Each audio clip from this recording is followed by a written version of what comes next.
Answer them. Ma'am, Ayurveda में कोई method है क्या जो प्रेगनेंसी अवॉइड करे, बिकॉज एलोपैथी की पील्स कॉन्ट्रासेप्टिव इनफर्टिलिटी के चांसेस बढ़ाती है।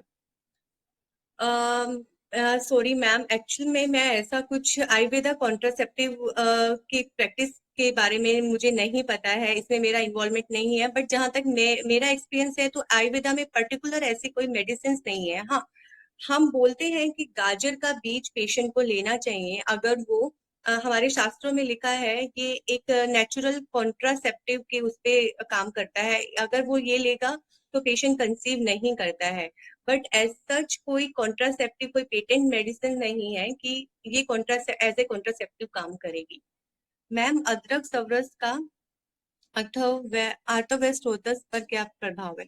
मैम, अदरक सवरस का आर्थोवेस्टोतस पे प्रभाव नहीं है, अदरक सवरस का पिट्यूटरी ग्लैंड पे प्रभाव है। जब हम अदरक सवरस का नस्यम लेते हैं, नस्यम आयुर्वेदा में एक थेरेपी है जिसमें हम 2 2 ड्रॉप्स ईच नॉस्ट्रिल्स में डालते हैं, यानी कि वो अंदर गले तक लगनी चाहिए। अदरक सवरस एक तरह से तीक्ष्ण औषध के रूप में हम यहाँ पे लेते हैं, जो कि हमारी पिट्यूटरी को, ग्लैंड को स्टिमुलेट करेगा और वो फंक्शनल होगी, वो अपनी फंक्शंस अच्छे से करेगी। तो जो हार्मोन्स एफएसएच है, एलएच है, एस्ट्रोड्रोल है, एस्ट्रोजोन है, वो अच्छे से प्रोड्यूस करेगी, जो फीमेल की फर्टिलिटी को बढ़ाने में हेल्प करेंगे, नो डाउट। सो अब हम बात करते हैं कि हाँ, जैसे कि हम बात कर रहे थे, लिटरली जहां पे सर्जरी को लेके पेशेंट डर रहा होता है, आईवीएफ को लेके पेशेंट बहुत टेंशन में होता है कि अब तो डोनर एग बोल दिया है, बट मुझे मेरा बच्चा चाहिए, मुझे अपने एग से मैं चाहती हूँ कि हमारा बच्चा बने। तो ये सारी problem generally patient IVF failure लेके, या जब वो उसको लिटरली आईवीएफ लिख देते हैं तो वो हमारे पास आता है। तो आप मान सकते हैं कि पेशेंट कितना लेट आयुर्वेदा के पास आता है। बट वो आयुर्वेदा से रिजल्ट चाहता है बिल्कुल 1 महीने में। बट ऐसा नहीं होता, आयुर्वेद को 2 से 3 महीने लगते हैं। हम ही पेशेंट्स को बोलना पड़ेगा कि आपको पेशेंस रखने हैं, 2 से 3 महीने का टाइम दो। हम आपके सारे दोषास को पहले बैलेंस में लाएंगे, उसके बाद हम आपके शरीर को इस लायक बनाएंगे कि वो कंसीविंग के लिए प्रिपेयर रहे। उसके बाद हम आपको कंसीविंग में भी हेल्प करेंगे। जो भी पेल्विक एरिया है आपका, मतलब कि जो भी आपका आर्थोवेस्टोटस है, उसमें जो ऑब्स्ट्रक्शंस है उसको हम दूर करेंगे और हम उस पे काम करेंगे। सो नो डाउट, अगर हम अच्छे से प्लान करके और पेशेंट को अच्छे से काउंसिल करके अपना प्रॉपर हम फर्टिलिटी का ट्रीटमेंट स्टार्ट करते हैं तो हमें सक्सेस मिलता है। अब इतनी बड़ी प्रॉब्लम सिर्फ मंथ में रिजॉल्व हो जाएगी ऐसा नहीं होता। और बहुत सारे ऐसे पेशेंट भी होते हैं जहाँ पे मैं ट्यूबल ब्लॉकेज की बात करती हूँ कि उन्होंने सिर्फ एक साइकिल उत्तर बस्ती लिया और नेक्स्ट साइकिल तक तो वे कंसीव हो गए हैं, उनको दोबारा एचएसजी टेस्ट करवाने की जरूरत ही नहीं पड़ती, बिकॉज इन बिटवीन वो कंसीव कर जाते हैं। तो यस, इनफर्टिलिटी का आयुर्वेद में सक्सेस रेट अच्छा है एंड पॉकेट फ्रेंडली ट्रीटमेंट है। एंड आई होप कि आप लोग सब ट्रस्ट करके इनफर्टिलिटी प्रैक्टिस आयुर्वेद के माध्यम से शुरू करें, और आयुर्वेद में आप लोग खुद उसके सक्सेस रिजल्ट देखेंगे। तो और कोई क्वेश्चन या और कोई ऐसी आप लोगों का ऐसा कोई केस जिसके बारे में हम डिस्कस कर सकें और मैं आंसर दे सकूं, तो it will be my pleaser कि अगर मैं आप लोगों का किसी भी तरह का इनफर्टिलिटी के केस में या किसी भी तरह की फीमेल इनफर्टिलिटी के पेशेंट की कोई भी क्वेरी है, उस केस में मैं मदद कर सकती हूँ, so it will be my pleaser of course. तो अब हम बात करते हैं कि हमने जो जो इनफर्टिलिटी के जो हमारे कोर्स थे, पीसीओडी, पीसीओडी में हमने बात की कि हमें उसमें अपान वायु को नॉर्मलाइज करना है, हमें उसमें पिट्यूटरी ग्लैंड पे काम करना है, और पेशेंट को स्ट्रिक्टली लाइफस्टाइल दिनचर्या फॉलो करने के लिए बोलनी है। जब तक आप उसे चार्टिंग करके नहीं दोगे, जब तक आप उसे स्ट्रिक्टली नहीं बोलोगे कि सिर्फ और सिर्फ मेडिसिन से आपका ये चीज ट्रीट नहीं होगी, आपको लाइफस्टाइल बैलेंस करना होगा, तब तक आपको सक्सेस नहीं मिलेगी। तो पीसीओडी के केस में हम लाइफस्टाइल के साथ साथ हम पेशेंट को डाइट और कंसल्टेशन देंगे, और प्लस में हम उसे मात्रा बस्ती, पीसीओडी में अगर मात्रा बस्ती पेशेंट रेगुलर ले लेता है, मैंने इतने कितने पेशेंट देखे हैं जिनको 7 8 साल से इरेगुलर मेंस्ट्रुअल साइकिल है, जिनको सिर्फ और सिर्फ हार्मोन लेके ही साइकिल आता है, वो 2 मंथ की या 1 मंथ की मात्रा बस्ती से ही उनका साइकिल नॉर्मल आने लगा है। It's very simple.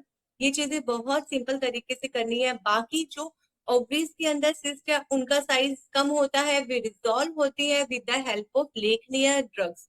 जो भी हमारी लेखनी है, कांचनार, कुकुटनखी और वृद्धि वाटिका, ये हम चलाते हैं, और साथ के साथ लाइफस्टाइल, नो डाउट। और साथ में पेशेंट का मृत्यु विरेचन रहता है। जैसे कि मैंने आपको पहले भी बताया कि आप कैस्टर ऑयल से पेशेंट को वीकली बेसिस पे उसको डिटॉक्स दे सकते हैं, उसका विरेचन करवा सकते हैं, पेशेंट को घर पे इजीली ले सकता है। और for the next 2 days patient आराम से सिर्फ और सिर्फ लाइट डाइट ही ले, हैवी डाइट ना ले, जिससे कि उसका जो अग्नि है वो भी साथ में रहे। सो पीसीओडी इन सारी चीजों की हेल्प से बहुत अच्छे से सॉल्व हो जाता है। अगर आप अच्छे से मेडिसिन दे रहे हैं, तो कहीं ना कहीं पेशेंट में भी आपसे झूठ बोल रहा है, उसका लाइफस्टाइल डिसिप्लिन नहीं है। बिकॉज डिसिप्लिन लाइफस्टाइल के करते ही और आयुर्वेदिक मेडिसिन की हेल्प से बहुत अच्छे रिजल्ट आ जाते हैं। तो पीसीओडी के लिए हमने बताया लो एमएच लेवल पे हम कैसे पिट्यूटरी ग्लैंड पे काम करते हैं और बल्ले ड्रग्स देते हैं। बल्ले में हम बहुत सारी चीजें हैं, जिसमें कि हम वसंत मालिनी रस भी देते हैं, स्त्री व्याधि रस भी देते हैं, और पेशेंट को जो भी स्वर्ण योग है हम कुछ देते हैं, जिससे कि एएमएच लेवल उसका बढ़ता है। नहीं तो उसकी एग क्वालिटी और साइकिल उसकी इतनी अच्छी ओवुलेटरी बनती है कि एग क्वालिटी इनहेंस होती है, वो कम एग के साथ भी कंसीव कर जाती है। यस, पेशेंट लो एमएच में भी कंसीव कर जाती है लो एमएच वैल्यू के साथ। तो हमें सिर्फ और सिर्फ ऐसा नहीं सोचना चाहिए कि इसके पहले हमें लो एमएच वैल्यू ही बढ़ानी है। हमें ऑल ओवर उसकी हेल्थ पे काम करेंगे। तो हमें मेन हमारा विजन होना चाहिए उसको फर्टाइल करना, उसको प्रेगनेंसी देना। सो अगर हम ऑल ओवर हेल्थ पे काम करेंगे, तो लो एमएच वैल्यू के साथ पेशेंट कंसीव कर जाती है। ट्यूबल ब्लॉकेज में जैसे कि मैंने बताया कि उसमें उत्तर बस्ती का बहुत अच्छा रोल है। पेशेंट को 6, 7, 8 डे पे हम लेखनीय ड्रग से, क्षार कासिस तेल से, और भी बहुत सारे, कुमारी तेल है, दशमूल तेल है, दशमूल, इन सब से हम उत्तर बस्ती देते हैं, तो पेशेंट को अच्छा रिजल्ट मिलता है। और ट्यूबल ब्लॉकेज में उसको लेप्रोस्कोपी, आईवीएफ की तरफ जाने की जरूरत नहीं पड़ती है। तो उसके बाद हम उसके कंसीविंग पे ध्यान देते हैं। और कई बार तो पेशेंट जैसे उसको उसके अलावा एसोसिएट कोई प्रॉब्लम नहीं होती, सिर्फ ट्यूबल ब्लॉकेज का प्रॉब्लम होता है, तो वो इन बिटवीन जैसे उसकी ट्यूब ओपन करती है, नेक्स्ट एचएसजी करवाने की जरूरत नहीं होती, वो कंसीव कर जाती है। तो पीसीओडी, लो एएमएच, ट्यूबल ब्लॉकेज, ये सब बहुत इजी है। अनएक्सप्लेन्ड इनफर्टिलिटी में हम पेशेंट को सिर्फ और सिर्फ कुछ बल्ले ड्रग्स देंगे, उसको स्ट्रेस और लाइफस्टाइल मैनेज करने के लिए कहेंगे, वो भी बहुत इजी है। तो आयुर्वेद में इनफर्टिलिटी को मैनेज करना, इनफर्टिलिटी से अच्छे रिजल्ट देना बहुत अच्छा है और पॉकेट फ्रेंडली है। तो अगर कोई भी क्वेरीज है, या इन फ्यूचर भी मैं आप लोगों को किसी भी तरीके से मदद कर सकती हूँ किसी केस में, so you all are welcome to message me at any time. So thank you so much. Thank you so much to Hero Street and team again to give me this platform, this fruitful platform actually, where we all can share our knowledges. Yes. एक और question आया है, DNC के बाद implantation के chances कम हो जाते हैं क्या? नो मैम, डीएनसी के बाद इम्प्लांटेशन के चांसेस बिल्कुल कम नहीं होते, अनटिल एंड अनलेस आपकी ईटी यानी कि अंदर की एंडोमेट्रियोसिस अच्छी है। ईटी को नॉर्मल करने के लिए हमारा लाइफस्टाइल बहुत अच्छा रोल प्ले करता है, साथ में हमारी डाइट। तो हम जनरली, मैं पेशेंट को बोलती हूँ कि कोई भी फीमेल हेल्थ हो, तो हमें अपनी पेल्विक और अंदर ईटी यानी कि अंदर की जो हमारी लाइनिंग है उस पे काम, बच्चा दानी के अंदर की जो लाइनिंग होती है उस पे काम करने के लिए हम सबके घरों में नॉर्मल चीज मिलती है, जैगरी यानी कि गुड़। गुड़ को आप ल्यूकवार्म दूध के साथ, मिल्क के साथ लोगे, तो उससे आपकी ईटी अच्छी बनेगी और स्ट्रेंथनिंग रहेगी। प्लस में हमारी कुछ पेल्विक फ्लोर एक्सरसाइजेज होती है, हमारे योगा आसन होते हैं, तो वो हम ही करेंगे तो इम्प्लांटेशन में कोई आपको प्रॉब्लम नहीं होगी। जनरली हम पेल्विक फ्लोर एक्सरसाइज करते हैं कि हम अपना नीचे वाले पार्ट को हमें स्क्वीज इन करना है, फिर स्क्वीज आउट करना है। स्क्वीज इन, अगर आपकी कोई भी सर्जरी हुई है, आपकी नॉर्मल डिलीवरी हुई है, आपकी डीएनसी हुई है, आपकी सिजेरियन डिलीवरी हुई है, या अगर कोई भी आपकी सर्जरी है, उसके बाद आपको अपनी पेल्विक हेल्थ को मेंटेन करने के लिए ये वाली एक्सरसाइज करनी है, जिसमें कि आपको अपना नीचे वाला पार्ट, उसकी मसल्स को आपको सिकुड़ना है और फिर खोलना है, उसको स्क्वीज इन करना है फिर स्क्वीज आउट करना है, जिसको कि हम पैल्विक फ्लोर एक्सरसाइज बोलते हैं, जिससे कि भी हमारी मसल स्ट्रेंथनिंग होती है। और डीएनसी के बाद जनरल हमें एक छोटा सा दशमूला रिस्ट का कोर्स कर ले, और शतावरी घृत या फल घृत हम 1 टीस्पून सुबह शाम लुकवार्म मिल्क या वाटर के साथ ले लें, तो उससे भी हमारी पेल्विक लाइनिंग अच्छी बनती है और स्ट्रेंथनिंग होती है। सो उससे एज सच इम्प्लांटेशन पे कोई फर्क नहीं पड़ेगा। सो आई कैन सी कि अभी कोई क्वेश्चन नहीं है। So in future if I can help anyone, so you all can message me at any time. So thank you so much. Thank you Nirov Street to provide me this kind of the platform, and thank you Dr. Pooja Kohli ma'am. So stay active, stay healthy.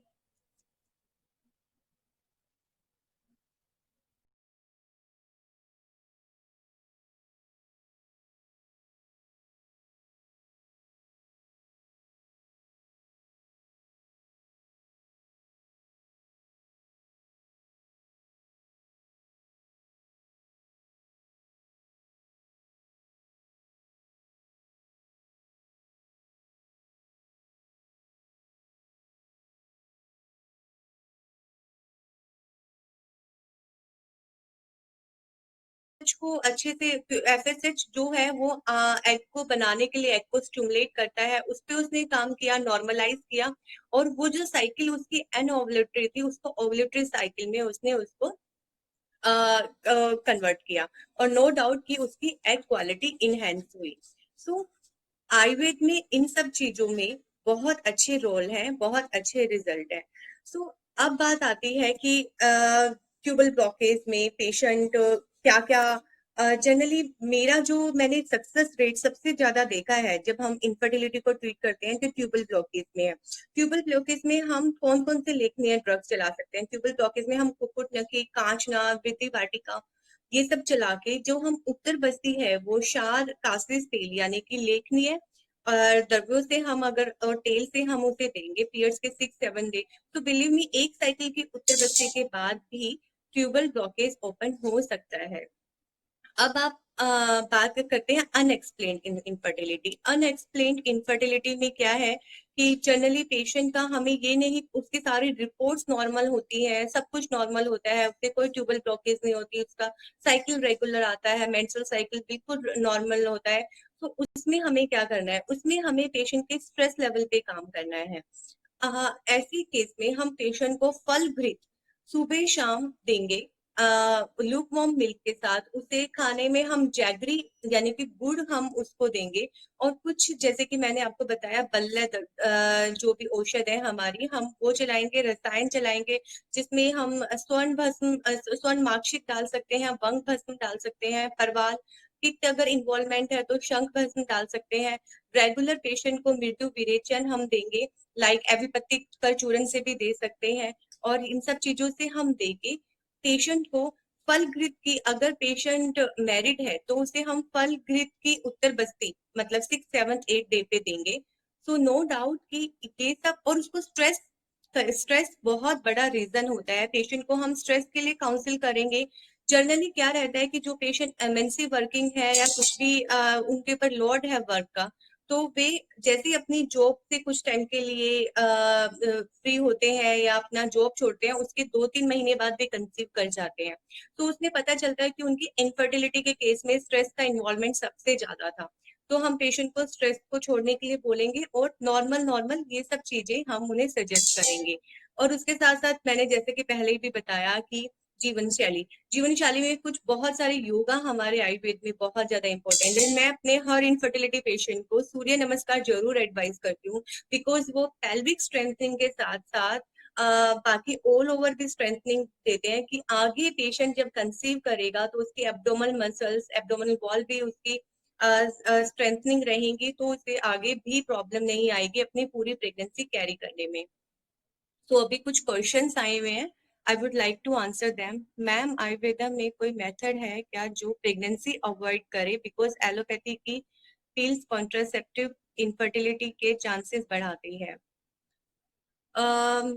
Sorry ma'am, actual में मैं ऐसा कुछ Ayurveda contraceptive की practice के बारे में मुझे नहीं पता है, इसमें मेरा इन्वॉल्वमेंट नहीं है। बट जहां तक मेरा एक्सपीरियंस है, तो आयुर्वेदा में पर्टिकुलर ऐसी कोई मेडिसिन नहीं है। हाँ, हम बोलते हैं कि गाजर का बीज पेशेंट को लेना चाहिए अगर वो हमारे शास्त्रों में लिखा है कि एक नेचुरल कॉन्ट्रासेप्टिव के उस पे काम करता है। अगर वो ये लेगा तो पेशेंट कंसीव नहीं करता है।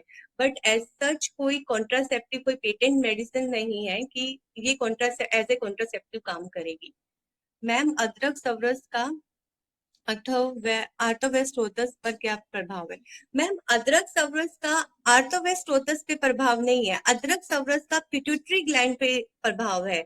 जब हम अदरक सवरस का नस्यम लेते हैं, नस्यम आयुर्वेदा में एक थेरेपी है जिसमें हम 2 2 ड्रॉप्स ईच नॉस्ट्रिल्स में डालते हैं, यानी कि वो अंदर गले तक लगनी चाहिए। अदरक सवरस एक तरह से तीक्ष्ण औषध के रूप में हम यहाँ पे लेते हैं, जो कि हमारी पिट्यूटरी को, ग्लैंड को स्टिमुलेट करेगा और वो फंक्शनल होगी, वो अपनी फंक्शन अच्छे से करेगी। तो जो हार्मोन्स एफएसएच है, एलएच है, एस्ट्रोड्रोल है, एस्ट्रोजोन है, वो अच्छे से प्रोड्यूस करेगी, जो फीमेल की फर्टिलिटी को बढ़ाने में हेल्प करेंगे, नो डाउट। सो अब हम बात करते हैं कि हाँ, जैसे कि हम बात कर रहे थे, लिटरली जहां पे सर्जरी को लेके पेशेंट डर रहा होता है, आईवीएफ को लेके पेशेंट बहुत टेंशन में होता है कि अब तो डोनर एग बोल दिया है, बट मुझे मेरा बच्चा चाहिए, मुझे अपने एग से मैं चाहती हूँ कि हमारा बच्चा बने। तो ये सारी problem generally patient IVF failure लेके, या जब वो उसको लिटरली आईवीएफ लिख देते हैं तो वो हमारे पास आता है। तो आप मान सकते हैं कि पेशेंट कितना लेट आयुर्वेदा के पास आता है। बट वो आयुर्वेदा से रिजल्ट चाहता है बिल्कुल 1 महीने में। बट ऐसा नहीं होता, आयुर्वेद को 2 से 3 महीने लगते हैं। हम ही पेशेंट्स को बोलना पड़ेगा कि आपको पेशेंस रखने हैं, 2 से 3 महीने का टाइम दो। हम आपके सारे दोषास को पहले बैलेंस में लाएंगे, उसके बाद हम आपके शरीर को इस लायक बनाएंगे कि वो कंसीविंग के लिए प्रिपेयर रहे। उसके बाद हम आपको कंसीविंग में भी हेल्प करेंगे। जो भी पेल्विक एरिया है आपका, मतलब कि जो भी आपका आर्थोवेस्टोसिस है, उसमें जो ऑब्स्ट्रक्शंस है उसको हम दूर करेंगे और हम उस पे काम करेंगे। सो नो डाउट, अगर हम अच्छे से प्लान करके और पेशेंट को अच्छे से काउंसिल करके अपना प्रॉपर हम फर्टिलिटी का ट्रीटमेंट स्टार्ट करते हैं तो हमें सक्सेस मिलता है। अब इतनी बड़ी प्रॉब्लम सिर्फ मंथ में रिजॉल्व हो जाएगी ऐसा नहीं होता।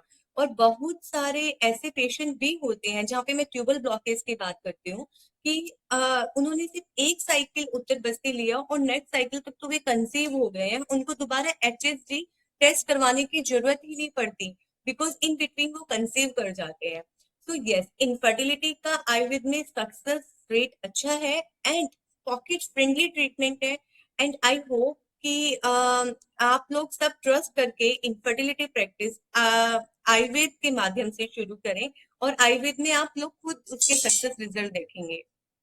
तो और कोई क्वेश्चन या और कोई ऐसी आप लोगों का ऐसा कोई केस जिसके बारे में हम डिस्कस कर सकें और मैं आंसर दे सकूं, तो it will be my pleaser कि अगर मैं आप लोगों का किसी भी तरह का इनफर्टिलिटी के केस में या किसी भी तरह की फीमेल इनफर्टिलिटी के पेशेंट की कोई भी क्वेरी है, उस केस में मैं मदद कर सकती हूँ, so it will be my pleaser of course.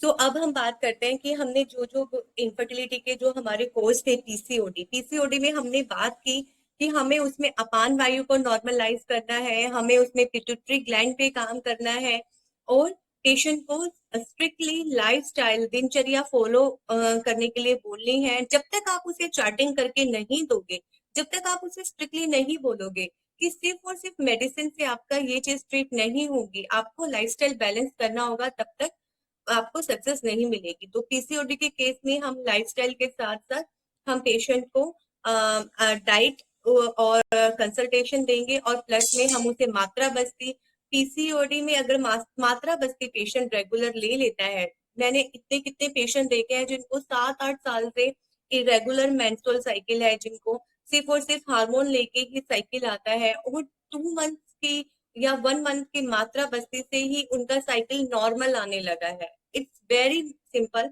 ये चीजें बहुत सिंपल तरीके से करनी है। बाकी जो ओवरीज के अंदर सिस्ट है उनका साइज कम होता है, वे रिजॉल्व होती है विद द हेल्प ऑफ लेखनीय ड्रग्स।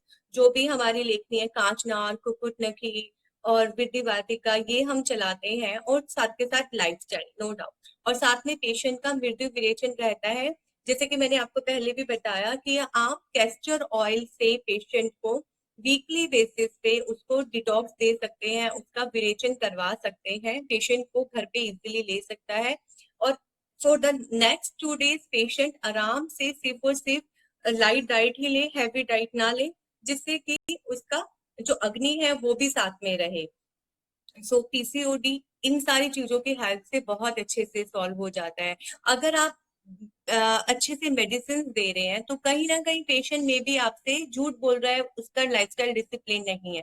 बिकॉज डिसिप्लिन लाइफस्टाइल के करते ही और आयुर्वेदिक मेडिसिन की हेल्प से बहुत अच्छे रिजल्ट आ जाते हैं।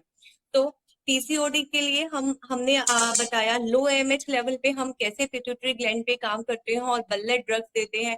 बल्ले में हम बहुत सारी चीजें हैं जिसमें कि हम वसंत मालिनी रस भी देते हैं, स्त्री व्याधि रस भी देते हैं, और पेशेंट को जो भी स्वर्ण योग है हम कुछ देते हैं जिससे कि एएमएच लेवल उसका बढ़ता है। नहीं तो उसकी एग क्वालिटी और साइकिल उसकी इतनी अच्छी ओवुलेटरी बनती है कि एग क्वालिटी इनहेंस होती है, वो कम एग के साथ भी कंसीव कर जाती है। यस, पेशेंट लो एमएच में भी कंसीव कर जाती है लो एमएच वैल्यू के साथ। तो हमें सिर्फ और सिर्फ ऐसा नहीं सोचना चाहिए कि इसके पहले हमें लो एमएच वैल्यू ही बढ़ानी है। हमें ऑल ओवर उसकी हेल्थ पे काम करेंगे। तो हमें मेन हमारा विजन होना चाहिए उसको फर्टाइल करना, उसको प्रेगनेंसी देना। सो अगर हम ऑल ओवर हेल्थ पे काम करेंगे तो लो एमएच वैल्यू के साथ पेशेंट कंसीव कर जाते हैं। ट्यूबल ब्लॉकेज में जैसे कि मैंने बताया कि उसमें उत्तर बस्ती का बहुत अच्छा रोल है। पेशेंट को 6, 7, 8 डे पे हम लेखनीय ड्रग से क्षार कासिस तेल से, और भी बहुत सारे कुमारी तेल है, दशमूल तेल है, दशमूल, इन सब से हम उत्तर बस्ती देते हैं तो पेशेंट को अच्छा रिजल्ट मिलता है। और ट्यूबल ब्लॉकेज में उसको लेप्रोस्कोपी आईवीएफ की तरफ जाने की जरूरत नहीं पड़ती है। तो उसके बाद हम उसके कंसीविंग पे ध्यान देते हैं। और कई बार तो पेशेंट जैसे उसको उसके अलावा एसोसिएट कोई प्रॉब्लम नहीं होती, सिर्फ ट्यूबल ब्लॉकेज का प्रॉब्लम होता है, तो वो इन बिटवीन जैसे उसकी ट्यूब ओपन करती है, नेक्स्ट एचएसजी करवाने की जरूरत नहीं होती, वो कंसीव कर जाती है। तो पीसीओडी, लो एएमएच, ट्यूबल ब्लॉकेज, ये सब बहुत इजी है। अनएक्सप्लेन्ड इनफर्टिलिटी में हम पेशेंट को सिर्फ और सिर्फ कुछ बल्ले ड्रग्स देंगे, उसको स्ट्रेस और लाइफस्टाइल मैनेज करने के लिए कहेंगे, वो भी बहुत इजी है। तो आयुर्वेद में इनफर्टिलिटी को मैनेज करना, इनफर्टिलिटी से अच्छे रिजल्ट देना बहुत अच्छा है और पॉकेट फ्रेंडली है। तो अगर कोई भी क्वेरीज है या इन फ्यूचर भी मैं आप लोगों को किसी भी तरीके से मदद कर सकती हूँ किसी केस में, so you all are welcome to message me at any time. So thank you so much. Thank you so much to Nero Street and team again to give me this platform, this fruitful platform actually, where we all can share our knowledges. Yes. एक और question आया है, DNC के बाद implantation के chances कम हो जाते हैं क्या? नो मैम, डीएनसी के बाद इम्प्लांटेशन के चांसेस बिल्कुल कम नहीं होते, अनटिल एंड अनलेस आपकी ईटी यानी कि अंदर की एंडोमेट्रियोसिस अच्छी है। ईटी को नॉर्मल करने के लिए हमारा लाइफस्टाइल बहुत अच्छा रोल प्ले करता है, साथ में हमारी डाइट। तो हम जनरली, मैं पेशेंट को बोलती हूँ कि कोई भी फीमेल हेल्थ हो तो हमें अपनी पेल्विक और अंदर ईटी यानी कि अंदर की जो हमारी लाइनिंग है उस पे काम, बच्चादानी के अंदर की जो लाइनिंग होती है उस पे काम करने के लिए हम सबके घरों में नॉर्मल चीज मिलती है, जैगरी यानी कि गुड़। गुड़ को आप ल्यूकवार्म दूध के साथ, मिल्क के साथ लोगे तो उससे आपकी ईटी अच्छी बनेगी और स्ट्रेंथनिंग रहेगी। प्लस में हमारी कुछ पेल्विक फ्लोर एक्सरसाइजेज होती है, हमारे योगा आसन होते हैं, तो वो हम ही करेंगे तो इम्प्लांटेशन में कोई आपको प्रॉब्लम नहीं होगी। जनरली हम पेल्विक फ्लोर एक्सरसाइज करते हैं कि हम अपना नीचे वाले पार्ट को हमें स्क्वीज इन करना है, फिर स्क्वीज आउट करना है। स्क्वीज इन, अगर आपकी कोई भी सर्जरी हुई है, आपकी नॉर्मल डिलीवरी हुई है, आपकी डीएनसी हुई है, आपकी सिजेरियन डिलीवरी हुई है, या अगर कोई भी आपकी सर्जरी है, उसके बाद आपको अपनी पेल्विक हेल्थ को मेंटेन करने के लिए ये वाली एक्सरसाइज करनी है, जिसमें कि आपको अपना नीचे वाला पार्ट उसकी मसल्स को आपको सिकुड़ना है और फिर खोलना है, उसको स्क्वीज इन करना है फिर स्क्वीज आउट करना है, जिसको कि हम पैल्विक फ्लोर एक्सरसाइज बोलते हैं, जिससे कि भी हमारी मसल स्ट्रेंथनिंग होती है।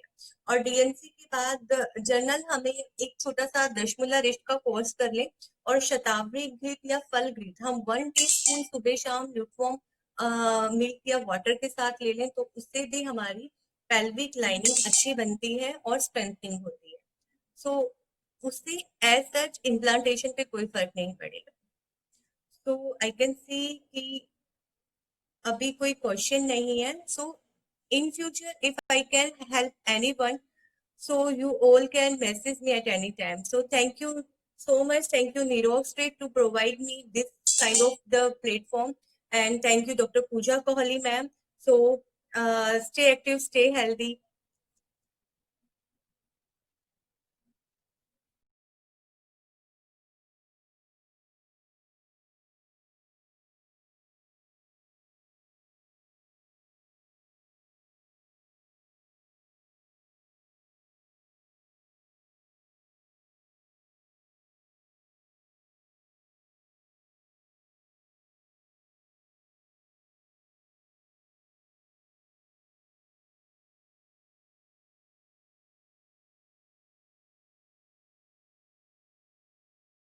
इसके साथ साथ और कौन से दोषास की वैल्यू इन्वॉल्वमेंट है वो भी हम देखें और उनकी वैल्यू को नॉर्मलाइज करें। अब बात करते हैं आर्थोवेस्क्रोतस, जिसमें हमें रेगुलेट करना होता है पीसीओडी की। पीसीओडी क्या करते हैं, हमें उसमें अपान वायु को नॉर्मलाइज करना होता है। तो पीसीओडी में हम पेशेंट को strictly discipline lifestyle and diet का एडवाइस करते हैं, जिसके बिना सक्सेस मुश्किल है। यस, अगर पीसीओडी में पेशेंट का लाइफस्टाइल अच्छा नहीं है, उसकी दिनचर्या अच्छा नहीं है, तो सिर्फ और सिर्फ मेडिकेशन से उसको रिजल्ट देना मुश्किल है।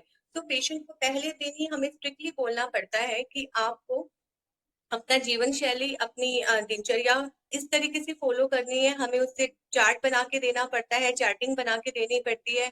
और उसकी जो भी ईटिंग हैबिट्स है, बैड ईटिंग हैबिट्स है लाइक जंक फूड और बाकी चीजें, हमें उस उन सब चीजों पे ध्यान देना पड़ता है। सो पीसीओएस की वजह से इनफर्टिलिटी एंड जनरली इससे पेशेंट में एग नहीं बनता, ऐसा बोला जाता है। मतलब जब हम फॉलिकुलर स्टडी करवाते हैं पीसीओडी पेशेंट का, तो 15वें दिन तक भी एग का साइज 10 mm 8 mm रहता है। हालांकि ये हेल्दी एग नहीं होता। एक हेल्दी एग के लिए हमें 18 mm मैक्सिमम साइज चाहिए ऑन द 17-18 डे तक। सो क्या रहता है कि अब हमें फिर से पिट्यूटरी ग्लैंड पे काम करना है, और साथ के साथ हमें उसके आर्थोवेस्क्रोतस पे भी काम करना है। हमें अपान वायु को रेगुलेट करना है, क्योंकि पीसीओएस के पेशेंट को बिना मैप्रेट लिए और बिना किसी भी प्रोजेस्टेरॉन लिए उन्हें साइकिल नहीं आता है। तो हम क्या करते हैं कि जैसे ही पेशेंट हमारे पास, जैसे कि मेरे पास अभी लास्ट मंथ एक पेशेंट थे जिसने करीब 4.5-5 साल बाद कंसीव किया है, और सिर्फ उसने आयुर्वेदा से कंसीव किया है। शी वॉज 31 जब वो मेरे पास आई थी। उसे शादी से लगभग बहुत साल पहले ही पीसीओएस था। आई थिंक 22-23 साल की उम्र से ही उसको पीसीओडी था। हमेशा उसका साइकिल 2 मंथ डिले होके आता था और मैप्रेट लेकर ही आता था, और अब उसे कंसीव नहीं हो रहा था। ऑल दो पेशेंट हेल्दी थी, ओबेस नहीं थी। उसका 3 टीन आईयूआई पिछले 2 सालों में उसने जो करवाया, वो सब उसमें उसको सक्सेस नहीं मिला।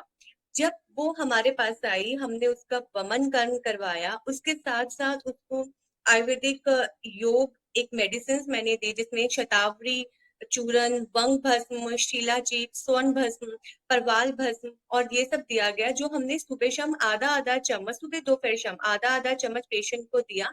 और शतावरी घृत उसको सुबह शाम एक एक चम्मच दिया। साथ में पहले 2 हफ्ते दशमूलारिष्ट पेशेंट को पिलाया गया। दशमूलारिष्ट अपान वायु को बैलेंस में करता है। उसके बाद कुमार आसो पेशेंट को दिया। पुष्प धनवा रस और हाइपोनेट चरक फार्मा की उसको 1 TDS चलाई। और यस, पिट्यूटरी ग्लैंड स्टिमुलेट करने के लिए अदरक सवरस का नस्से 12 to 18 डेज तक हमने पेशेंट को दिया। And rest all days on वचा तेल का नस्यम हमने पेशेंट को रिकमेंड किया। और पेशेंट ने बस्ती लेने से, मात्रा बस्ती लेने से उस पेशेंट ने मना कर दिया था, वो विलिंग नहीं थी। सो मैंने उसको castor oil 4 teaspoon on every Saturday with lukewarm water. मैंने उसको दिया और उसको बोला कि सैटरडे के बाद नेक्स्ट 2 डे संडे मंडे आप बहुत लाइट डाइट लेंगे। तो वो लाइट डाइट मैंने उसको सजेस्ट करके दी थी। तो वो पूरा मैंने उसको चैटिंग करके दी थी। And yes, she good conceive within the 4 month of the treatment only with Ayurveda.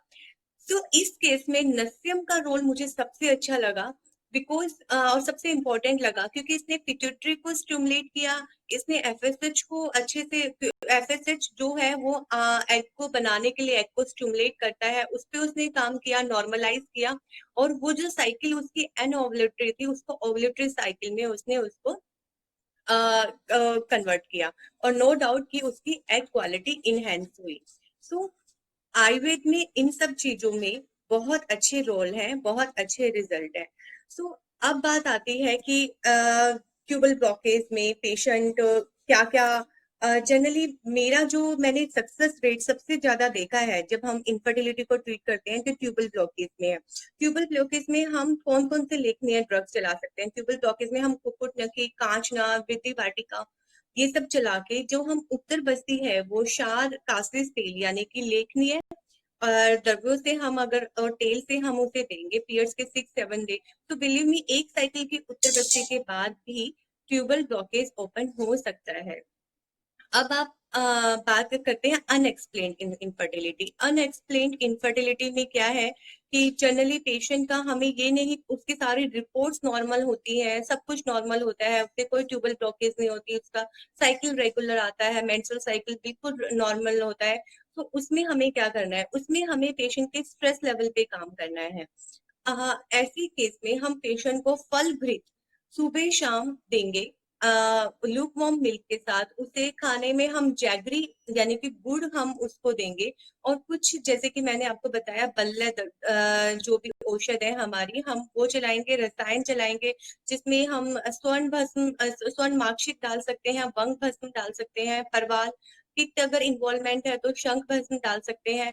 Regular patient को मृत्यु विरेचन हम देंगे, लाइक एविपत्तिक कर चूर्ण से भी दे सकते हैं। और इन सब चीजों से हम देके पेशेंट को फल घृत की, अगर पेशेंट मैरिड है तो उसे हम फल घृत की उत्तर बस्ती मतलब 6-7-8 डे पे देंगे।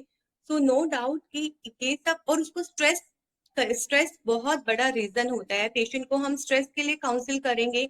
जनरली क्या रहता है कि जो पेशेंट एमएनसी वर्किंग है या कुछ भी उनके ऊपर लोड है वर्क का, तो वे जैसे ही अपनी जॉब से कुछ टाइम के लिए फ्री होते हैं या अपना जॉब छोड़ते हैं, उसके 2-3 महीने बाद वे कंसीव कर जाते हैं।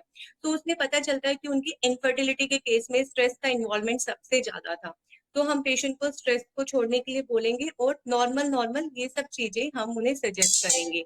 और उसके साथ साथ मैंने जैसे कि पहले भी बताया कि जीवन शैली, जीवन शैली में कुछ बहुत सारे योगा हमारे आयुर्वेद में बहुत ज्यादा इंपॉर्टेंट है। मैं अपने हर इनफर्टिलिटी पेशेंट को सूर्य नमस्कार जरूर एडवाइस करती हूँ, बिकॉज वो पेल्विक स्ट्रेंथनिंग के साथ साथ बाकी ऑल ओवर भी स्ट्रेंथनिंग देते हैं कि आगे पेशेंट जब कंसीव करेगा तो उसकी एब्डोमिनल मसल्स, एब्डोमिनल वॉल भी उसकी स्ट्रेंथनिंग रहेंगी, तो उसे आगे भी प्रॉब्लम नहीं आएगी अपनी पूरी प्रेगनेंसी कैरी करने में।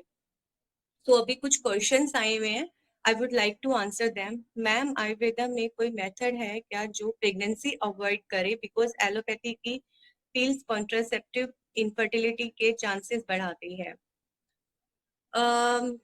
सॉरी मैम, एक्चुअली में मैं ऐसा कुछ आयुर्वेदा कॉन्ट्रासेप्टिव की प्रैक्टिस के बारे में मुझे नहीं पता है, इसमें मेरा इन्वॉल्वमेंट नहीं है। बट जहां तक मेरा एक्सपीरियंस है तो आयुर्वेदा में पर्टिकुलर ऐसी कोई मेडिसिन नहीं है। हाँ, हम बोलते हैं कि गाजर का बीज पेशेंट को लेना चाहिए अगर वो, हमारे शास्त्रों में लिखा है कि एक नेचुरल कॉन्ट्रासेप्टिव के उस पे काम करता है, अगर वो ये लेगा तो पेशेंट कंसीव नहीं करता है। बट एज सच कोई कॉन्ट्रासेप्टिव, कोई पेटेंट मेडिसिन नहीं है कि ये कॉन्ट्रा एज ए कॉन्ट्रासेप्टिव काम करेगी।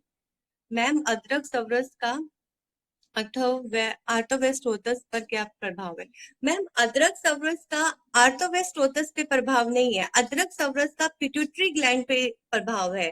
जब हम अदरक सवरस का नस्यम लेते हैं, नस्यम आयुर्वेदा में एक थेरेपी है जिसमें हम 2-2 ड्रॉप्स ईच नॉस्ट्रिल्स में डालते हैं, यानी कि वो अंदर गले तक लगनी चाहिए।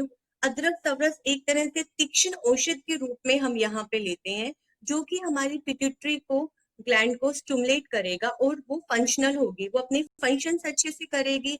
तो जो हार्मोन्स एफएसएच है, एलएच है, एस्ट्राड्रोल है, एस्ट्रोजोन है, वो अच्छे से प्रोड्यूस करेगी, जो फीमेल की फर्टिलिटी को बढ़ाने में हेल्प करेंगे, नो डाउट। सो अब हम बात करते हैं कि हाँ, जैसे कि हम बात कर रहे थे लिटरली, जहां पे सर्जरी को लेके पेशेंट डर रहा होता है, आईवीएफ को लेके पेशेंट बहुत टेंशन में होता है कि अब तो डोनर एग बोल दिया है, बट मुझे मेरा बच्चा चाहिए, मुझे अपने एग से मैं चाहती हूँ कि हमारा बच्चा बने। तो ये सारी problem generally patient IVF failure लेके, या जब वो उसको लिटरली आईवीएफ लिख देते हैं तो वो हमारे पास आता है। तो आप मान सकते हैं कि पेशेंट कितना लेट आयुर्वेदा के पास आता है, बट वो आयुर्वेदा से रिजल्ट चाहता है बिल्कुल 1 महीने में। बट ऐसा नहीं होता, आयुर्वेद को 2 से 3 महीने लगते हैं। हम ही पेशेंट्स को बोलना पड़ेगा कि आपको पेशेंस रखने हैं, 2 से 3 महीने का टाइम दो। हम आपके सारे दोषास को पहले बैलेंस में लाएंगे, उसके बाद हम आपके शरीर को इस लायक बनाएंगे कि वो कंसीविंग के लिए प्रिपेयर रहे। उसके बाद हम आपको कंसीविंग में भी हेल्प करेंगे।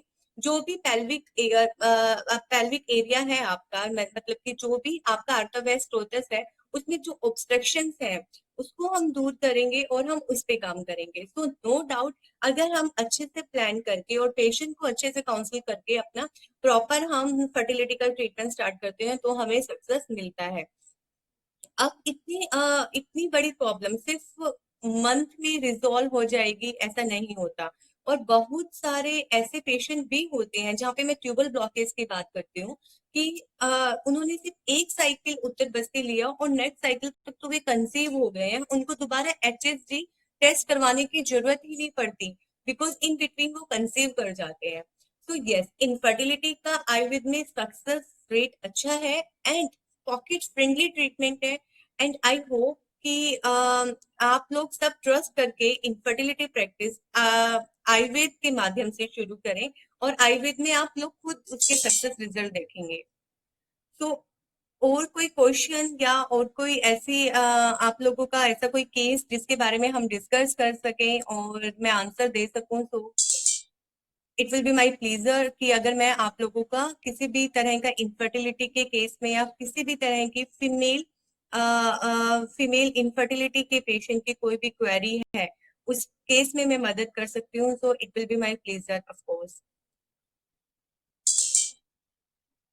तो अब हम बात करते हैं कि हमने जो जो इनफर्टिलिटी के जो हमारे कोर्स थे, पीसीओडी, पीसीओडी में हमने बात की कि हमें उसमें अपान वायु को नॉर्मलाइज करना है, हमें उसमें पिट्यूटरी ग्लैंड पे काम करना है, और पेशेंट को स्ट्रिक्टली लाइफस्टाइल दिनचर्या फॉलो करने के लिए बोलनी है। जब तक आप उसे चार्टिंग करके नहीं दोगे, जब तक आप उसे स्ट्रिक्टली नहीं बोलोगे कि सिर्फ और सिर्फ मेडिसिन से आपका ये चीज ट्रीट नहीं होगी, आपको लाइफस्टाइल बैलेंस करना होगा, तब तक आपको सक्सेस नहीं मिलेगी। तो पीसीओडी के केस में हम लाइफस्टाइल के साथ साथ हम पेशेंट को डाइट और कंसल्टेशन देंगे, और प्लस में हम उसे मात्रा बस्ती, पीसीओडी में अगर मात्रा बस्ती पेशेंट रेगुलर ले लेता है, मैंने इतने कितने पेशेंट देखे हैं जिनको 7-8 साल से इरेगुलर मेंस्ट्रुअल साइकिल है, जिनको सिर्फ और सिर्फ हार्मोन लेके ही साइकिल आता है, और 2 मंथ की या 1 मंथ की मात्रा बस्ती से ही उनका साइकिल नॉर्मल आने लगा है। इट्स वेरी सिंपल, ये चीजें बहुत सिंपल तरीके से करनी है। बाकी जो ओवरीज के अंदर सिस्ट है उनका साइज कम होता है, वे रिजॉल्व होती है विद द हेल्प ऑफ लेखनीय ड्रग्स। जो भी हमारी लेखनीय कांचनार, कुकुटनखी और विधि वाटिका, ये हम चलाते हैं, और साथ के साथ लाइफस्टाइल, नो डाउट। और साथ में पेशेंट का मृत्यु विरेचन रहता है। जैसे कि मैंने आपको पहले भी बताया कि आप कैस्टर ऑयल से पेशेंट को वीकली बेसिस पे उसको डिटॉक्स दे सकते हैं, उसका विरेचन करवा सकते हैं, पेशेंट को घर पे इजीली ले सकता है। और for the next 2 days patient आराम से सिर्फ और सिर्फ लाइट डाइट ही ले, हैवी डाइट ना ले, जिससे कि उसका जो अग्नि है वो भी साथ में रहे। सो पीसीओडी इन सारी चीजों की हेल्प से बहुत अच्छे से सॉल्व हो जाता है। अगर आप अच्छे से मेडिसिन दे रहे हैं, तो कहीं ना कहीं पेशेंट में भी आपसे झूठ बोल रहा है, उसका लाइफस्टाइल डिसिप्लिन नहीं है। बिकॉज डिसिप्लिन लाइफस्टाइल के करते ही और आयुर्वेदिक मेडिसिन की हेल्प से बहुत अच्छे रिजल्ट आ जाते हैं। तो पीसीओडी के लिए हमने बताया लो एमएच लेवल पे हम कैसे पिट्यूटरी ग्लैंड पे काम करते हैं और बल्ले ड्रग्स देते हैं। बल्ले में हम बहुत सारी चीजें हैं जिसमें कि हम वसंत मालिनी रस भी देते हैं, स्त्री व्याधि रस भी देते हैं, और पेशेंट को जो भी स्वर्ण योग है हम कुछ देते हैं जिससे कि एएमएच लेवल उसका बढ़ता है। नहीं तो उसकी एग क्वालिटी और साइकिल उसकी इतनी अच्छी ओवुलेटरी बनती है कि एग क्वालिटी इनहेंस होती है, वो कम एग के साथ भी कंसीव कर जाती है। यस, पेशेंट लो एमएच में भी कंसीव कर जाती है लो एमएच वैल्यू के साथ। तो हमें सिर्फ और सिर्फ ऐसा नहीं सोचना चाहिए कि इसके पहले हमें लो एमएच वैल्यू ही बढ़ानी है, हमें ऑल ओवर उसकी हेल्थ पे काम करेंगे। तो हमें मेन हमारा विजन होना चाहिए उसको फर्टाइल करना, उसको प्रेगनेंसी देना। सो अगर हम ऑल ओवर हेल्थ पे काम करेंगे तो लो एमएच वैल्यू के साथ पेशेंट कंसीव कर जाती है। ट्यूबल ब्लॉकेज में जैसे कि मैंने बताया कि उसमें उत्तर बस्ती का बहुत अच्छा रोल है। पेशेंट को 6, 7, 8 डे पे हम लेखने हैं ड्रग से, क्षार कासिस तेल से, और भी बहुत सारे कुमारी तेल है, दशमूल तेल है, दशमूल, इन सब से हम उत्तर बस्ती देते हैं तो पेशेंट को अच्छा रिजल्ट मिलता है, और ट्यूबल ब्लॉकेज में उसको लेप्रोस्कोपी आईवीएफ की तरफ जाने की जरूरत नहीं पड़ती है। तो उसके बाद हम उसके कंसीविंग पे ध्यान देते हैं। और कई बार तो पेशेंट जैसे उसको उसके अलावा एसोसिएट कोई प्रॉब्लम नहीं होती, सिर्फ ट्यूबल ब्लॉकेज का प्रॉब्लम होता है, तो वो इन बिटवीन जैसे उसकी ट्यूब ओपन करती है, नेक्स्ट एचएसजी करवाने की जरूरत नहीं होती, वो कंसीव कर जाती है। तो पीसीओडी, लो एएमएच, ट्यूबल ब्लॉकेज, ये सब बहुत इजी है।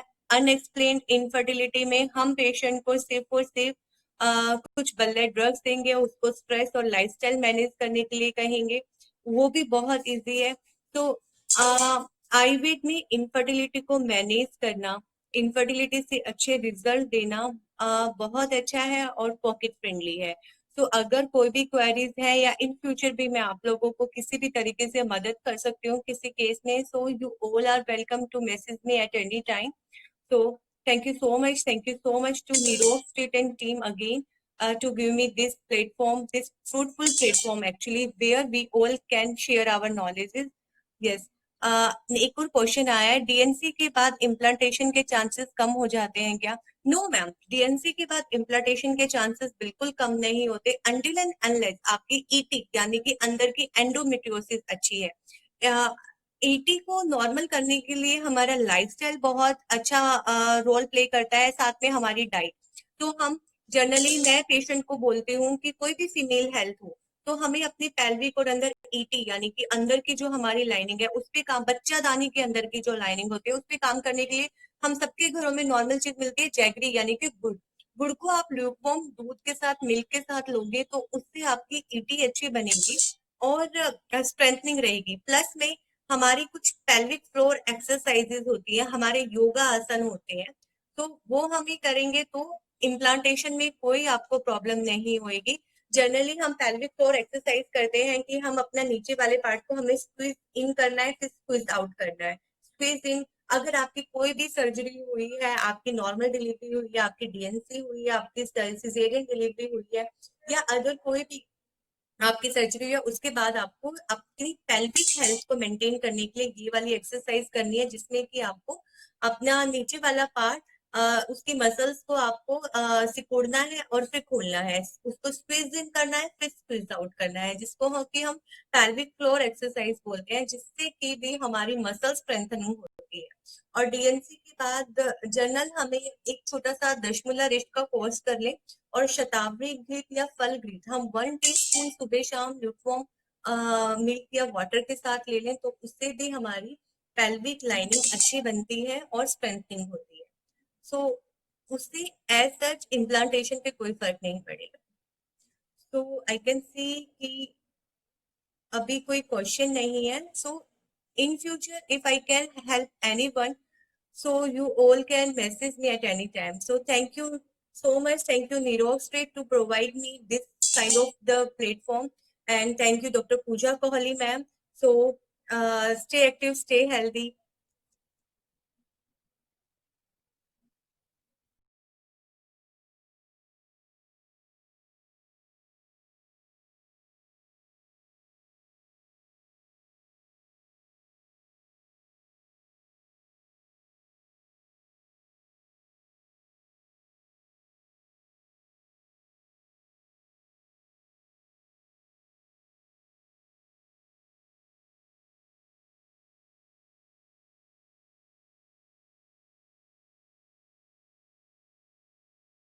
जो भी हमारी लेखनी है, कांचनार, कुकुटनखी और विद्यावाटिका, ये हम चलाते हैं, और साथ के साथ लाइफस्टाइल, नो डाउट। और साथ में पेशेंट का मृत्यु विरेचन रहता है।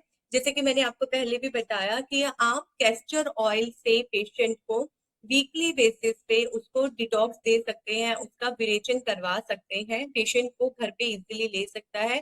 और for the next 2 days patient आराम से सिर्फ और सिर्फ लाइट डाइट ही ले, हैवी डाइट ना ले, जिससे कि उसका जो अग्नि है वो भी साथ में रहे। सो पीसीओडी इन सारी चीजों की हेल्प से बहुत अच्छे से सॉल्व हो जाता है। अगर आप अच्छे से मेडिसिन दे रहे हैं तो कहीं ना कहीं पेशेंट में भी आपसे झूठ बोल रहा है, उसका लाइफस्टाइल डिसिप्लिन नहीं है। बिकॉज डिसिप्लिन लाइफस्टाइल के करते ही और आयुर्वेदिक मेडिसिन की हेल्प से बहुत अच्छे रिजल्ट आ जाते हैं। तो पीसीओडी के लिए हमने बताया लो एमएच लेवल पे हम कैसे पिट्यूटरी ग्लैंड पे काम करते हैं और बल्ले ड्रग्स देते हैं। बल्ले में हम बहुत सारी चीजें हैं, जिसमें कि हम वसंत मालिनी रस भी देते हैं, स्त्री व्याधि रस भी देते हैं, और पेशेंट को जो भी स्वर्ण योग है हम कुछ देते हैं, जिससे कि एएमएच लेवल उसका बढ़ता है। नहीं तो उसकी एग क्वालिटी और साइकिल उसकी इतनी अच्छी ओवुलेटरी बनती है कि एग क्वालिटी इनहेंस होती है, वो कम एग के साथ भी कंसीव कर जाती है। यस, पेशेंट लो एमएच में भी कंसीव कर जाती है लो एमएच वैल्यू के साथ। तो हमें सिर्फ और सिर्फ ऐसा नहीं सोचना चाहिए कि इसके पहले हमें लो एमएच वैल्यू ही बढ़ानी है, हमें ऑल ओवर उसकी हेल्थ पे काम करेंगे। तो हमें मेन हमारा विजन होना चाहिए उसको फर्टाइल करना, उसको प्रेगनेंसी देना। सो अगर हम ऑल ओवर हेल्थ पे काम करेंगे तो लो एमएच वैल्यू के साथ पेशेंट कंसीव कर जाती है। ट्यूबल ब्लॉकेज में जैसे कि मैंने बताया कि उसमें उत्तर बस्ती का बहुत अच्छा रोल है।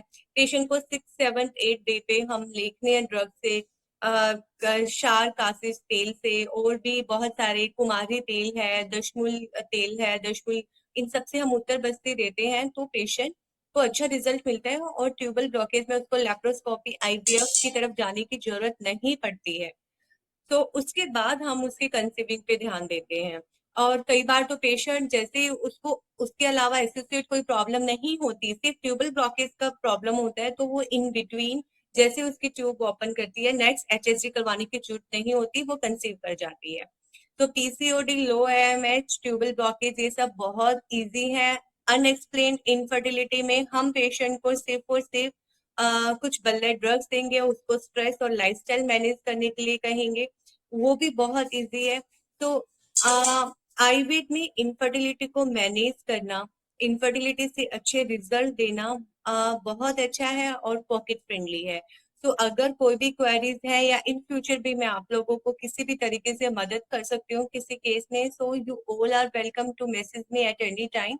So thank you so much. Thank you so much to Miro Street and team again to give me this platform, this fruitful platform actually, where we all can share our knowledges. Yes.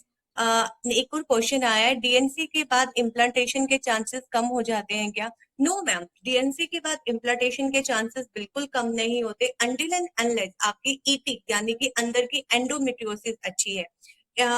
ET को normal करने के लिए हमारा lifestyle बहुत अच्छा role play करता है, साथ में हमारी डाइट। तो हम जनरली, मैं पेशेंट को बोलती हूँ कि कोई भी फीमेल हेल्थ हो तो हमें अपनी पेल्विक और अंदर ईटी यानी कि अंदर की जो हमारी लाइनिंग है उस पे काम, बच्चादानी के अंदर की जो लाइनिंग होती है उस पे काम करने के लिए हम सबके घरों में नॉर्मल चीज मिलती है, जैगरी यानी कि गुड़।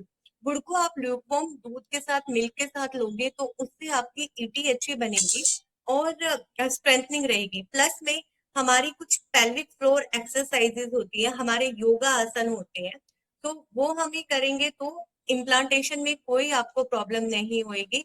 जनरली हम पेल्विक फ्लोर एक्सरसाइज करते हैं कि हम अपना नीचे वाले पार्ट को हमें स्क्वीज इन करना है, फिर स्क्वीज आउट करना है। स्क्वीज इन, अगर आपकी कोई भी सर्जरी हुई है, आपकी नॉर्मल डिलीवरी हुई है, आपकी डीएनसी हुई है, आपकी सिजेरियन डिलीवरी हुई है, या अगर कोई भी आपकी सर्जरी है, उसके बाद आपको अपनी पेल्विक हेल्थ को मेंटेन करने के लिए ये वाली एक्सरसाइज करनी है, जिसमें कि आपको अपना नीचे वाला पार्ट, उसकी मसल्स को आपको सिकुड़ना है और फिर खोलना है, उसको स्क्वीज इन करना है, फिर स्क्वीज आउट करना है, जिसको कि हम पेल्विक फ्लोर एक्सरसाइज बोलते हैं, जिससे कि भी हमारी मसल स्ट्रेंथनिंग होती है। और डीएनसी के बाद जनरल हमें एक छोटा सा दशमूला रिस्ट का कोर्स कर ले, और शतावरी घृत या फल घृत हम 1 टीस्पून सुबह शाम ल्यूकवार्म मिल्क या वाटर के साथ ले लें तो उससे भी हमारी पेल्विक लाइनिंग अच्छी बनती है और स्ट्रेंथनिंग होती है। सो उससे एज सच इम्प्लांटेशन पे कोई फर्क नहीं पड़ेगा।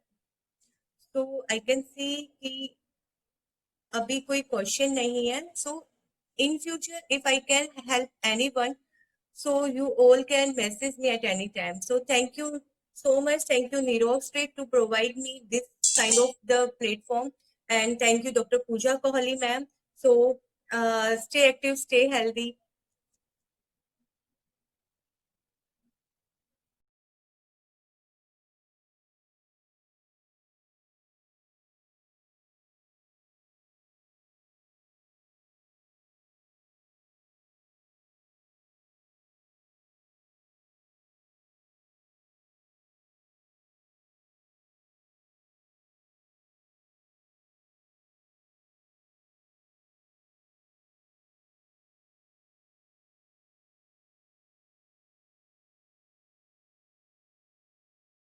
वाटर मैंने उसको दिया और उसको बोला कि सैटरडे के बाद नेक्स्ट 2 डे संडे मंडे आप बहुत लाइट डाइट लेंगे।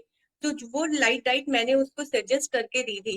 तो वो पूरा मैंने उसको चार्टिंग करके दी थी। And yes, she got conceive within the 4 month of the treatment only with Ayurveda. So इस केस में नस्यम का रोल मुझे सबसे अच्छा लगा, बिकॉज और सबसे इम्पोर्टेंट लगा क्योंकि इसने पिट्यूटरी को स्टिमुलेट किया। इसने एफएसएच को अच्छे से, एफएसएच जो है वो एग को बनाने के लिए एग को स्टिमुलेट करता है, उस पर उसने काम किया, नॉर्मलाइज किया। और वो जो साइकिल उसकी एन ओवुलेटरी थी उसको ओवुलेटरी साइकिल में उसने उसको कन्वर्ट किया। और नो डाउट कि उसकी एग क्वालिटी इनहेंस हुई।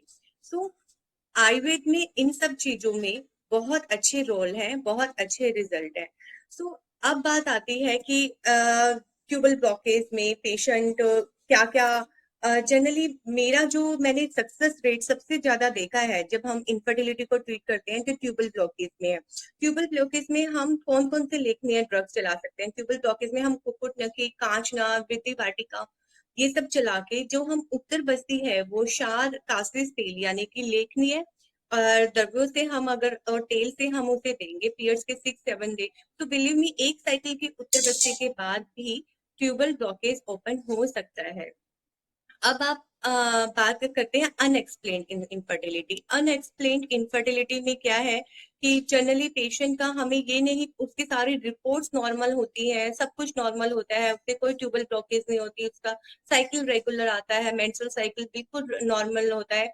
तो उसमें हमें क्या करना है? उसमें हमें पेशेंट के स्ट्रेस लेवल पे काम करना है। ऐसी केस में हम पेशेंट को फल घृत सुबह शाम देंगे लूक वार्म मिल्क के साथ। उसे खाने में हम जैगरी यानी कि गुड़ हम उसको देंगे। और कुछ जैसे कि मैंने आपको बताया बल्ले जो भी औषध है हमारी, हम वो चलाएंगे, रसायन चलाएंगे, जिसमें हम स्वर्ण भस्म, स्वर्ण मार्कशीट डाल सकते हैं, वंग भस्म डाल सकते हैं, परवाल पित्त अगर इन्वॉल्वमेंट है तो शंख भस्म डाल सकते हैं। रेगुलर पेशेंट को मृत्यु विरेचन हम देंगे, लाइक एविपैथिक कर चूर्ण से भी दे सकते हैं। और इन सब चीजों से हम देके पेशेंट को फल घृत की, अगर पेशेंट मैरिड है तो उसे हम फल घृत की उत्तर बस्ती मतलब 6-7-8 डे पे देंगे। सो नो डाउट कि ये सब, और उसको स्ट्रेस, स्ट्रेस बहुत बड़ा रीजन होता है। पेशेंट को हम स्ट्रेस के लिए काउंसिल करेंगे। जनरली क्या रहता है कि जो पेशेंट एमएनसी वर्किंग है या कुछ भी उनके ऊपर लोड है वर्क का, तो वे जैसे ही अपनी जॉब से कुछ टाइम के लिए फ्री होते हैं या अपना जॉब छोड़ते हैं, उसके 2-3 महीने बाद वे कंसीव कर जाते हैं। तो उसमें पता चलता है कि उनकी इनफर्टिलिटी के केस में स्ट्रेस का इन्वॉल्वमेंट सबसे ज्यादा था। तो हम पेशेंट को स्ट्रेस को छोड़ने के लिए बोलेंगे और नॉर्मल नॉर्मल ये सब चीजें हम उन्हें सजेस्ट करेंगे। और उसके साथ साथ मैंने जैसे कि पहले भी बताया कि जीवन शैली, जीवन शैली में कुछ बहुत सारे योगा हमारे आयुर्वेद में बहुत ज्यादा इंपॉर्टेंट है। मैं अपने हर इनफर्टिलिटी पेशेंट को सूर्य नमस्कार जरूर एडवाइस करती हूँ, बिकॉज वो पेल्विक स्ट्रेंथनिंग के साथ साथ बाकी ऑल ओवर भी स्ट्रेंथनिंग देते हैं कि आगे पेशेंट जब कंसीव करेगा तो उसकी एब्डोमिनल मसल्स, एब्डोमिनल वॉल भी उसकी स्ट्रेंथनिंग रहेंगी, तो उसे आगे भी प्रॉब्लम नहीं आएगी अपनी पूरी प्रेगनेंसी कैरी करने में। तो अभी कुछ क्वेश्चंस आए हुए हैं, I would like to answer them. Ma'am Ayurveda में कोई मेथड है क्या जो प्रेगनेंसी अवॉइड करे? बिकॉज एलोपैथी की पिल्स कॉन्ट्रासेप्टिव इनफर्टिलिटी के चांसेस बढ़ाती है। सॉरी मैम, एक्चुअल में मैं ऐसा कुछ आयुर्वेदा कॉन्ट्रासेप्टिव की प्रैक्टिस के बारे में मुझे नहीं पता है, इसमें मेरा इन्वॉल्वमेंट नहीं है। बट जहां तक मेरा एक्सपीरियंस है तो आयुर्वेदा में पर्टिकुलर ऐसी कोई मेडिसिन नहीं है। हाँ, हम बोलते हैं कि गाजर का बीज पेशेंट को लेना चाहिए अगर वो हमारे शास्त्रों में लिखा है कि एक नेचुरल कॉन्ट्रासेप्टिव के उस पे काम करता है, अगर वो ये लेगा तो पेशेंट कंसीव नहीं करता है। बट एज सच कोई कॉन्ट्रासेप्टिव, कोई पेटेंट मेडिसिन नहीं है कि ये कॉन्ट्रा एज ए कॉन्ट्रासेप्टिव काम करेगी। मैम, अदरक सवरस का आर्थोवेस्टोतस पर क्या प्रभाव है? मैम, अदरक सवरस का आर्थोवेस्टोतस पे प्रभाव नहीं है, अदरक सवरस का पिट्यूटरी ग्लैंड पे प्रभाव है। जब हम अदरक सवरस का नेस्यम लेते हैं, नेस्यम आयुर्वेदा में एक थेरेपी है जिसमें हम 2 2 ड्रॉप्स ईच नॉस्ट्रिल्स में डालते हैं, यानी कि वो अंदर गले तक लगनी चाहिए। अदरक सवरस एक तरह से तीक्ष्ण औषध के रूप में हम यहाँ पे लेते हैं, जो कि हमारी पिट्यूटरी को, ग्लैंड को स्टिमुलेट करेगा और वो फंक्शनल होगी, वो अपनी फंक्शन अच्छे से करेगी। तो जो हार्मोन्स एफएसएच है, एलएच है, एस्ट्रोड्रोल है, एस्ट्रोजोन है, वो अच्छे से प्रोड्यूस करेगी, जो फीमेल की फर्टिलिटी को बढ़ाने में हेल्प करेंगे, नो डाउट।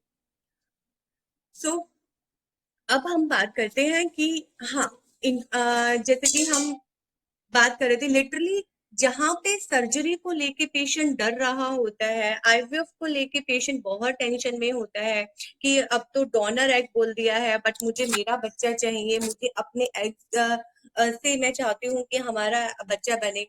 तो ये सारी problem generally patient IVF failure लेके, या जब वो उसको लिटरली आईवीएफ लिख देते हैं तो वो हमारे पास आता है। तो आप मान सकते हैं कि पेशेंट कितना लेट आयुर्वेदा के पास आता है। बट वो आयुर्वेदा से रिजल्ट चाहता है बिल्कुल 1 महीने में। बट ऐसा नहीं होता, आयुर्वेद को 2 से 3 महीने लगते हैं। हम ही पेशेंट्स को बोलना पड़ेगा कि आपको पेशेंस रखने हैं, 2 से 3 महीने का टाइम दो। हम आपके सारे दोषास को पहले बैलेंस में लाएंगे, उसके बाद हम आपके शरीर को इस लायक बनाएंगे कि वो कंसीविंग के लिए प्रिपेयर रहे। उसके बाद हम आपको कंसीविंग में भी हेल्प करेंगे।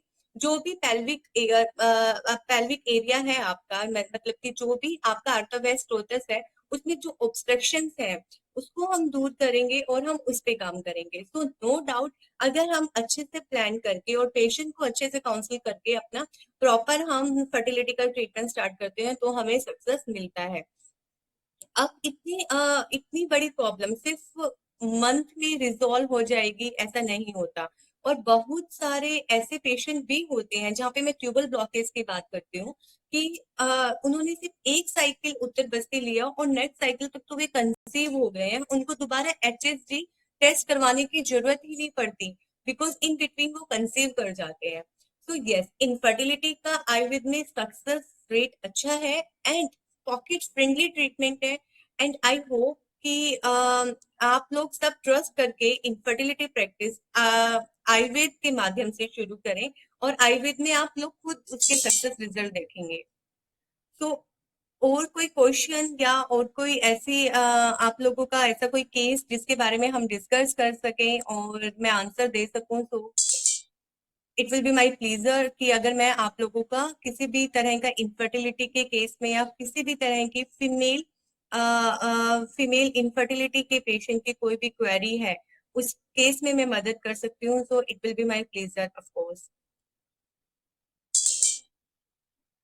तो अब हम बात करते हैं कि हमने जो जो इनफर्टिलिटी के जो हमारे कोर्स थे, पीसीओडी, पीसीओडी में हमने बात की कि हमें उसमें अपान वायु को नॉर्मलाइज करना है, हमें उसमें पिट्यूटरी ग्लैंड पे काम करना है, और पेशेंट को स्ट्रिक्टली लाइफस्टाइल दिनचर्या फॉलो करने के लिए बोलनी है। जब तक आप उसे चार्टिंग करके नहीं दोगे, जब तक आप उसे स्ट्रिक्टली नहीं बोलोगे कि सिर्फ और सिर्फ मेडिसिन से आपका ये चीज ट्रीट नहीं होगी, आपको लाइफस्टाइल बैलेंस करना होगा, तब तक आपको सक्सेस नहीं मिलेगी। तो पीसीओडी के केस में हम लाइफस्टाइल के साथ साथ हम पेशेंट को डाइट और कंसल्टेशन देंगे, और प्लस में हम उसे मात्रा बस्ती, पीसीओडी में अगर मात्रा बस्ती पेशेंट रेगुलर ले लेता है, मैंने इतने कितने पेशेंट देखे हैं जिनको 7 8 साल से इरेगुलर मेंस्ट्रुअल साइकिल है, जिनको सिर्फ और सिर्फ हार्मोन लेके ही साइकिल आता है, और 2 मंथ की या 1 मंथ की मात्रा बस्ती से ही उनका साइकिल नॉर्मल आने लगा है। It's very simple. ये चीजें बहुत सिंपल तरीके से करनी है। बाकी जो ओवरीज के अंदर सिस्ट है उनका साइज कम होता है, वे रिजॉल्व होती है विद द हेल्प ऑफ लेखनीय ड्रग्स। जो भी हमारी लेखनीय कांचनार, कुकुटनखी और विद्यवाटिका ये हम चलाते हैं, और साथ के साथ लाइफस्टाइल नो डाउट। और साथ में पेशेंट का मृत्यु विरेचन रहता है। जैसे कि मैंने आपको पहले भी बताया कि आप कैस्टर ऑयल से पेशेंट को वीकली बेसिस पे उसको डिटॉक्स दे सकते हैं, उसका विरेचन करवा सकते हैं, पेशेंट को घर पे इजीली ले सकता है। और for the next 2 days patient आराम से सिर्फ और सिर्फ लाइट डाइट ही ले, हैवी डाइट ना ले, जिससे कि उसका जो अग्नि है वो भी साथ में रहे। सो पीसीओडी इन सारी चीजों की हेल्प से बहुत अच्छे से सॉल्व हो जाता है। अगर आप अच्छे से मेडिसिन दे रहे हैं तो कहीं ना कहीं पेशेंट में भी आपसे झूठ बोल रहा है, उसका लाइफस्टाइल डिसिप्लिन नहीं है। बिकॉज डिसिप्लिन लाइफस्टाइल के करते ही और आयुर्वेदिक मेडिसिन की हेल्प से बहुत अच्छे रिजल्ट आ जाते हैं। तो पीसीओडी के लिए हमने बताया लो एमएच लेवल पे हम कैसे पिट्यूटरी ग्लैंड पे काम करते हैं और बल्ले ड्रग्स देते हैं। बल्ले में हम बहुत सारी चीजें हैं जिसमें कि हम वसंत मालिनी रस भी देते हैं, स्त्री व्याधि रस भी देते हैं, और पेशेंट को जो भी स्वर्ण योग है हम कुछ देते हैं जिससे कि एएमएच लेवल उसका बढ़ता है। नहीं तो उसकी एग क्वालिटी और साइकिल उसकी इतनी अच्छी ओवुलेटरी बनती है कि एग क्वालिटी इनहेंस होती है, वो कम एग के साथ भी कंसीव कर जाती है। यस, पेशेंट लो एमएच में भी कंसीव कर जाती है लो एमएच वैल्यू के साथ। तो हमें सिर्फ और सिर्फ ऐसा नहीं सोचना चाहिए कि इसके पहले हमें लो एमएच वैल्यू ही बढ़ानी है, हमें ऑल ओवर उसकी हेल्थ पे काम करेंगे।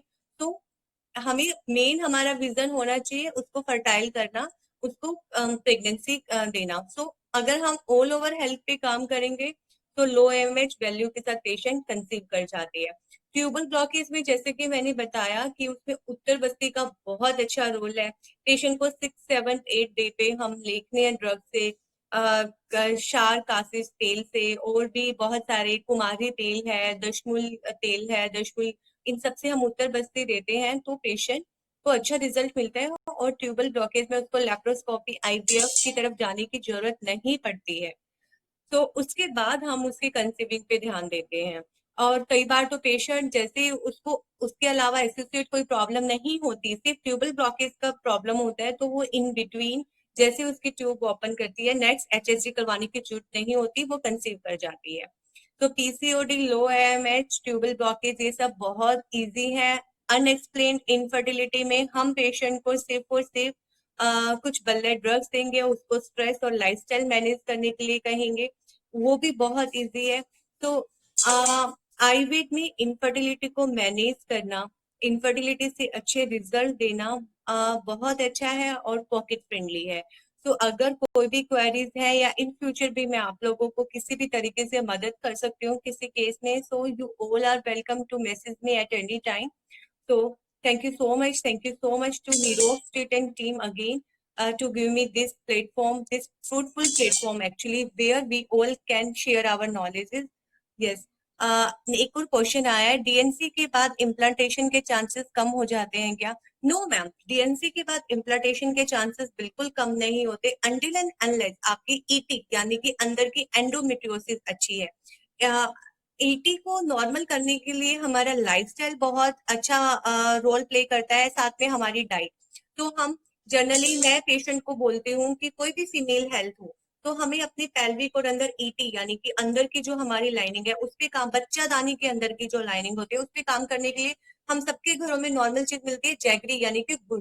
गुड़ को आप ल्यूकवार्म दूध के साथ, मिल्क के साथ लोगे तो उससे आपकी ईटी अच्छी बनेगी और स्ट्रेंथनिंग रहेगी। प्लस में हमारी कुछ पेल्विक फ्लोर एक्सरसाइजेज होती है, हमारे योगा आसन होते हैं, तो वो हम ही करेंगे तो इम्प्लांटेशन में कोई आपको प्रॉब्लम नहीं होगी। जनरली हम पेल्विक फ्लोर एक्सरसाइज करते हैं कि हम अपना नीचे वाले पार्ट को हमें स्क्वीज इन करना है, फिर स्क्वीज आउट करना है। स्क्वीज इन, अगर आपकी कोई भी सर्जरी हुई है, आपकी नॉर्मल डिलीवरी हुई है, आपकी डीएनसी हुई है, आपकी सिजेरियन डिलीवरी हुई है, या अगर कोई भी आपकी सर्जरी है, उसके बाद आपको अपनी पेल्विक हेल्थ को मेंटेन करने के लिए ये वाली एक्सरसाइज करनी है, जिसमें कि आपको अपना नीचे वाला पार्ट उसकी मसल्स को आपको सिकुड़ना है और फिर खोलना है, उसको स्क्वीज इन करना है फिर स्क्वीज आउट करना है, जिसको हम पैल्विक फ्लोर एक्सरसाइज बोलते हैं, जिससे कि भी हमारी मसल स्ट्रेंथनिंग होती है। और डीएनसी के बाद जनरल हमें एक छोटा सा दशमूला रिस्ट का कोर्स कर लें, और शतावरी घृत या फल घृत हम 1 टीस्पून सुबह शाम ल्यूकवार्म मिल्क या वाटर के साथ ले लें, तो उससे भी हमारी पेल्विक लाइनिंग अच्छी बनती है और स्ट्रेंथनिंग होती है। सो उससे एज सच इम्प्लांटेशन पे कोई फर्क नहीं पड़ेगा। सो आई कैन सी कि अभी कोई क्वेश्चन नहीं है। So in future if I can help anyone, so you all can message me at any time. So thank you so much. Thank you Nirov Street to provide me this kind of the platform, and thank you Dr. Pooja Kohli ma'am.